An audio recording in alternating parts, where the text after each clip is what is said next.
అమరవీరుల త్యాగాలు స్మరించడం, గౌరవించడం ప్రతి ఒక్కరి బాధ్యత అని Visakhapatnam range DIG Shri Gopinath Jatti IPS అన్నారు.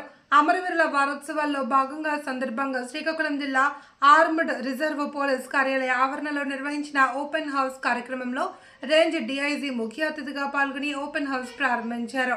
ఈ సందర్భంగా రేంజ్ డీఐజీ ఓపెన్ హౌస్ కార్యక్రమంలో ప్రదర్శించబడిన ఆయుధాల సంపత్తి, సాంకేతిక పరికరాలు, పోలీస్ జాగిలాలు, బాంబు నిర్వీర పరికరాలతో పాటు ఇతర అధునాతన సాంకేతిక పరికరాల గురించి విద్యార్థులకి విస్తృతంగా అవగాహన కల్పించారు.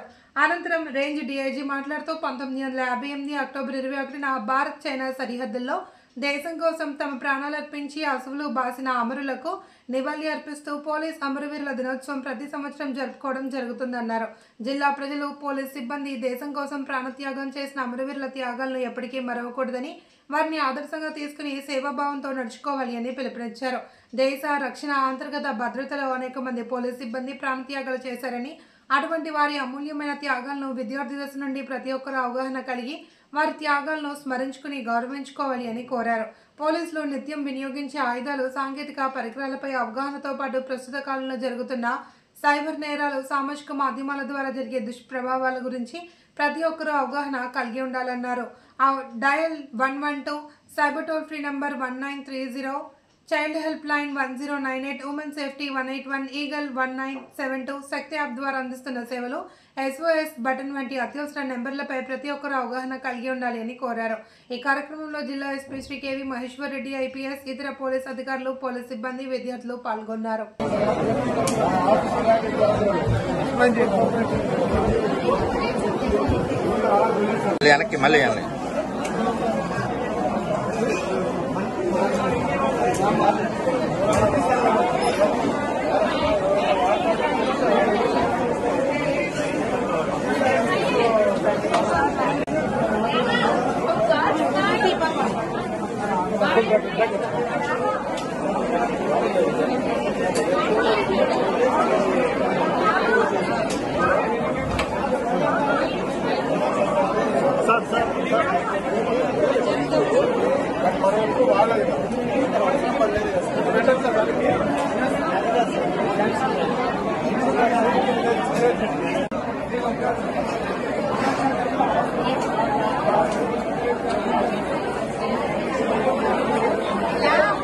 Okay, sir.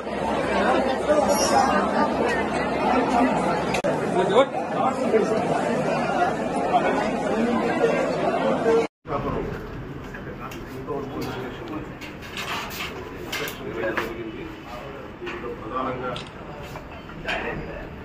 గత సంవత్సరంగాను అదేవిధంగా అంతకుముందు పొందుతున్నటువంటి కేసులు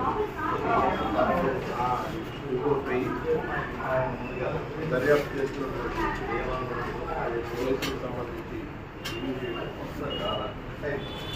దాంతోపాటు ఈ పోలీస్ స్టేషన్ పరిధిలో జనరల్గా లాండ్ ఆర్డర్ ఎలా ఉంది,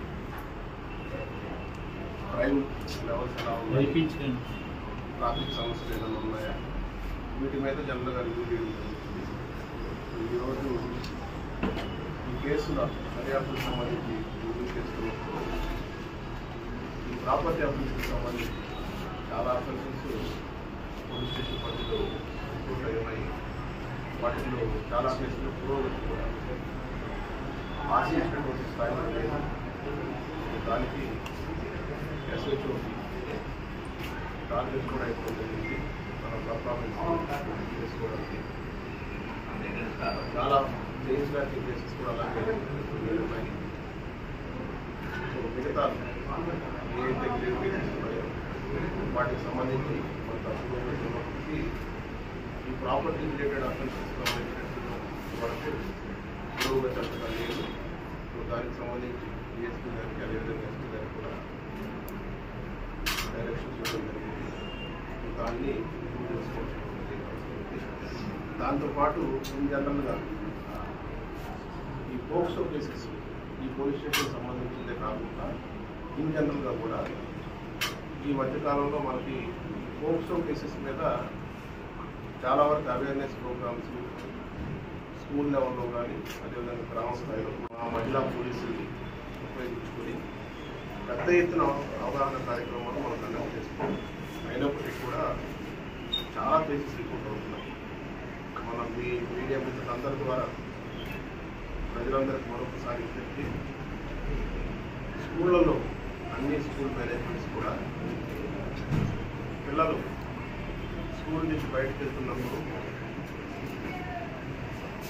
ఈ 9 o'clock నుంచి స్కూల్ విడిచిపెట్టేటప్పుడు ఆ మధ్యలో స్కూల్ అవర్స్ ఎవరన్నా బయటకు వెళ్తున్నప్పుడు ఎందుకు వెళ్తున్నారు, ఎవరితో వెళ్తున్నారు, తీసుకునేటువంటి వ్యక్తులు ఆ పిల్లలకు రిలేటెడ్ అయినా కాదు అనేటువంటిది వెరిఫై చేసుకోవాల్సినటువంటి అవసరం ఉంది. అదేవిధంగా స్కూల్లో పనిచేస్తున్నటువంటి స్టాఫ్ కూడా చాలా సందర్భాల్లో ఈ పిల్లల మీద అగాయిత్యాలకు పాల్పడటం కూడా జరుగుతుంది. ఈరోజు మీ దగ్గర రిపోర్ట్ అయినటువంటి కేసులు కూడా స్కూల్ కరస్పాండెంటే ఆ పిల్లల మీద అగాయిత్యం చేసినట్టు కూడా మనకి తెలుస్తుంది. అదేవిధంగా వేరే కేసెస్లో స్కూల్ పిల్లలు ఎవరైతే ఈ ఆటోలో పోతున్నారో ఈ ఆటో డ్రైవర్స్ కానీ ఇంట్లో ఉన్నప్పుడు వాళ్ళకు సంబంధించినటువంటి బంధుమిత్రులు రోజుగా తెలిసినటువంటి వాళ్ళే ఎక్కువగా ఈ పోక్సో కేసుల్లో నిందితులుగా ఉంటున్నారు. సో వీటి మీద అవగాహన కల్పించడం కోసం మనకు స్కూల్స్లో అదేవిధంగా గ్రామాల్లో మహిళా పోలీసులందరూ కలిసి డిస్టెన్స్ ప్రాక్టీస్ అని, అదేవిధంగా ఈ పిల్లలు వాళ్ళు ఏమన్నా ఇట్లాంటి ఈ కార్యక్రమాల వల్ల ఏమైనా ఇబ్బందులు పడుతున్నారా అనేది కనుక్కోవడానికి ఎలా కనుక్కోవాలి, పిల్లలతో ఎలా మాట్లాడాలి, ఆ ఇన్ఫర్మేషన్ ఎలా తెలుసుకోవాలి, తెలిసిన వెంటనే తెలియజేయాల్సినటువంటి బాధ్యత, అది తెలిసిన వెంటనే వాళ్ళ మీద తక్షణమే చర్య తీసుకునేటానికి కూడా అన్ని రకాలైనటువంటి అవగాహన కార్యక్రమాలు ఇవన్నీ కూడా కండక్ట్ చేస్తున్నాం. బట్ అయినప్పటికీ కూడా ఇంకా రిపీట్ అవుతున్నాయి. సో వీటి మీద ఇంకా మరింత దృష్టి సారించి ఈ అవేర్నెస్ క్యాంపెయిన్స్ని ఇంకా క్యాంపెయిన్ మోడ్లో గ్రామ స్థాయి వరకు అదేవిధంగా చెప్పేటప్పుడు స్కూల్ వరకు కూడా మల్టిపుల్ టైమ్స్ మనం చేయాల్సినటువంటి అవసరం ఉంది.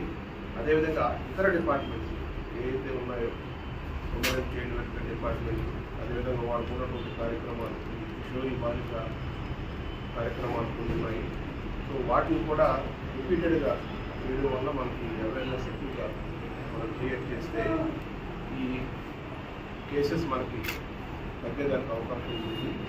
ఈ కేసెస్ వల్ల చాలామంది చిన్నపిల్లలు వాళ్ళు చిన్న వయసులోనే డ్రామాకు గురయ్యి మానసికంగా చాలా ఇబ్బంది పడేదానికి అవకాశం ఉంటుంది. కాబట్టి దీన్ని ప్రతి ఒక్కరు కూడా అత్యంత ప్రాధాన్యమైనటువంటి అంశంగా తీసుకుని సమాజంలో ఇలాంటివి జరగకుండా ఉండడానికి ప్రతి ఒక్కరు కూడా వారి మంచి ప్రయత్నం వాళ్ళు చేయాలి. మీడియా మిత్రులు కూడా మీకు కూడా దీనికి సంబంధించి అవేర్నెస్ క్రియేట్ చేయడానికి ఏదైతే స్టోరీస్ రూపంలో కానీ లేకపోతే జరిగినటువంటి ఇన్సిడెంట్స్ని వాళ్ళ పేర్లు లేకుండా పబ్లికేట్ చేసి కూడా అవేర్నెస్ క్రియేట్ చేయాల్సినటువంటి అవసరం ఉందని కూడా సందర్భంగా మీ అందరికీ కూడా నేను